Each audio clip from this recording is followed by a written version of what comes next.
Eliette Abécassis, une affaire conjugale. Hello, hello à tous et à toutes. J'espère que vous allez bien. En cette soirée, c'est parti pour le premier chapitre. Quelques pages. Avec Charlène, c'est parti. Il n'y a pas de vol entre époux. La serrure toute simple, ancienne, ne devait pas poser de problème.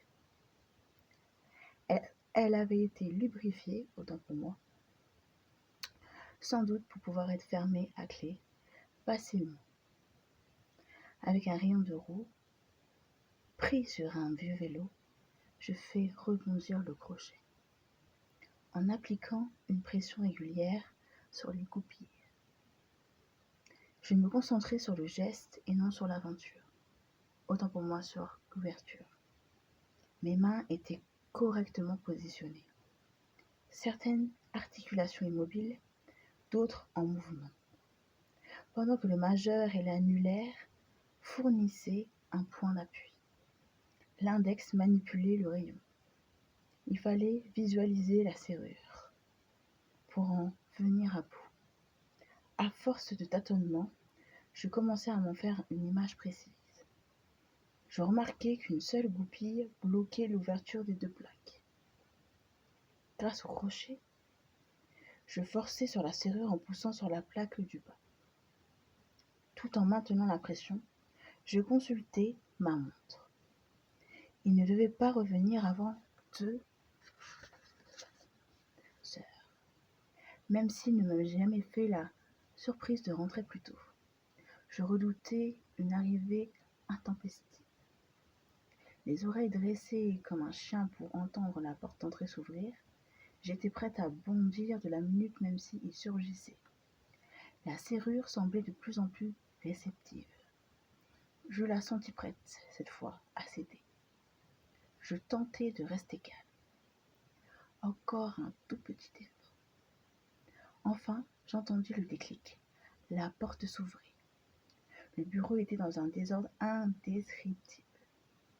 Il y régnait une odeur de cendre froide, d'alcool, de hashish et un air de fin du monde.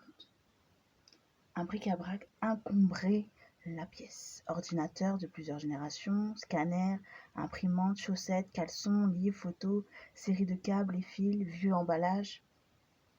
Partout, des cadavres de bouteilles de bière, des mégots de cigarettes. Je consultai à nouveau ma montre.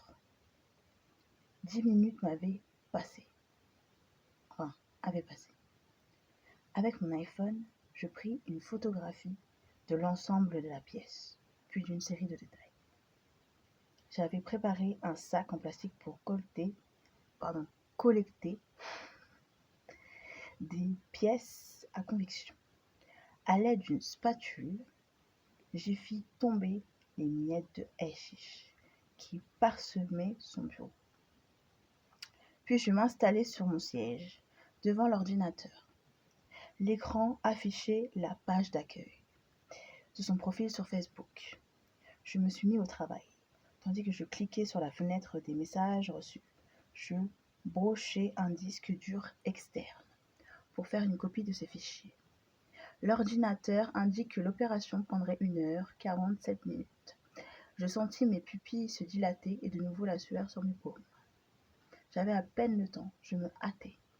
J'ouvris ces tiroirs les uns après les autres, photographiai les papiers administratifs, les relevés bancaires, les feuilles de salaire et les factures. Puis je revins devant l'écran de l'ordinateur pour consulter ces messages. C'est à cet instant-là que je crois que ma vie a basculé. Ouais. Merci. À tous et à toutes. Bonne soirée et peut-être à demain. Peace.